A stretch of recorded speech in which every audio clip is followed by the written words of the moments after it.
శేర్లింగంపల్లిలో BJP జెండా ఎగరడం ఖాయమన్నారు గజ్జల యోగానంద్. ఇవాళ బీజేపీ కార్యకర్తలతో భారీ ర్యాలీగా వెళ్లి ఆయన నామినేషన్ దాఖలు చేశారు. సమస్యలపై నిరంతర పోరాటం చేస్తానని యోగానంద్ తెలిపారు. ప్రధాని మోడీ సంక్షేమ పథకాలే తమను గెలిపిస్తాయంటున్న యోగానంద్తో మా ప్రతినిధి Chaitanya face to face. Serilingampally BJP అభ్యర్థిగా యోగానంద్ గారు నామినేషన్ దాఖలు చేశారు. ఆయన నియోజకవర్గంలో ఏ విధమైన సమస్యలు ప్రజలు అనుభవిస్తున్నారు, వారికి ఏ విధంగా కూడా ఈయన ఎమ్మెల్యేగా ఎన్నికైన తర్వాత ఏ విధంగా వాటిని సాల్వ్ చేస్తారు, ఎలాంటి వ్యూహాలతో ఆయన వెళ్తున్నారు అనేవి తెలుసుకున్నాం. సార్ చెప్పండి, మొదటగా భారీ సంఖ్యలో కార్యకర్తలు మీ నామినేషన్కి హాజరయ్యారు. చాలా ఉత్సాహంగా కూడా ఈ వాతావరణం మొత్తం కూడా కనబడుతుంది. ఎలా అనిపిస్తుంది? ప్రజల నుంచి ఎలాంటి స్పందన వస్తుంది? ఎలాంటి సమస్యలు చెప్తున్నారు మీరు? మేము గత 10 రోజుల నుంచి చేస్తున్న క్యాంపెయిన్ వల్ల ఊహించని రెస్పాన్స్ వచ్చింది. ఇవాళ వాళ్ళు తెలుసుకొని మేము నామినేషన్ చేస్తున్నాం తెలుసుకొని వారంతకు వారే 2 అవర్స్ మాతో పాటు ఈ ఎండలో నడిచారు. మేము కూడా అంత రెస్పాన్స్ వస్తుందని చెప్పి ఊహించలేదు. భారతీయ జనతా పార్టీ కార్యకర్తలు, మా శ్రేయోభిలాషులు, సపోర్టర్స్ అందరూ కూడా కదం తొక్కుతున్నారు.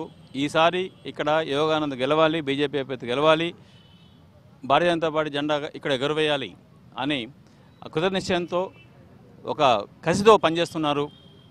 ఇవాళ మీరు చూసుండొచ్చు ఎంత ఉత్సాహంగా పార్టిసిపేట్ చేశారో.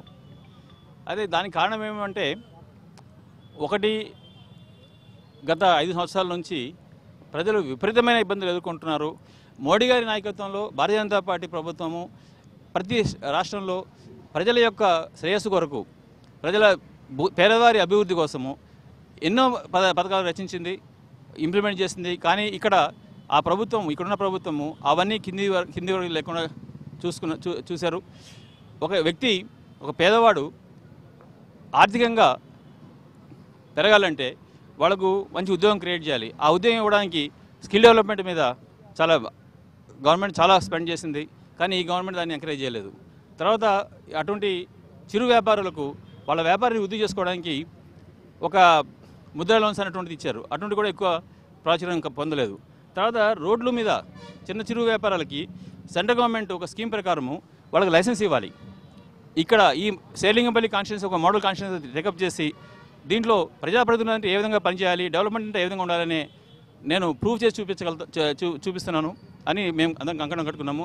మా నాయకులందరూ కూడా, మా భారతీయ పార్టీ నాయకులందరూ కూడా, భారతీయ జనతా పార్టీ నాయకులు, లోకల్ లీడర్స్ అందరూ కూడా ఇదే సంకల్పంతో ముందుకెళ్తున్నారు. వాళ్ళు డోర్ టు డోర్ క్యాంపెయిన్ చేసి ప్రజలందరికీ కన్విన్స్ చేసి మా వైపు తిప్పుకుంటున్నారు. సార్, చివరిగా మెజార్టీ ఎంత వస్తుందని ఆశిస్తున్నారు? నేను జ్యోతిష్యం కాదు, నేను గెలుస్తాను. ప్రజలందరూ గెలిపించాలనే కంకణం కట్టుకున్నారు, ఆ కసితో పనిచేస్తున్నారు. Definitely we show what is BJP. అది యోగానంద్ గారు చెప్తుంది. కంపల్సరీగా నేను గెలుస్తాను, మెజార్టీ అనేది కాదు. ఇప్పుడు కార్యకర్తలందరూ కూడా నా వెంటే ఉన్నారు. వారందరూ కూడా నన్ను నడిపిస్తున్నారు. మోడీ గారి అభివృద్ధి నన్ను గెలిపిస్తుందని చెప్పేసి కూడా యోగానంద్ గారు చెప్తున్న పరిస్థితి. కెమెరామెన్ యశ్వంత్తో చైతన్య, భారత్ టుడే, హైదరాబాద్.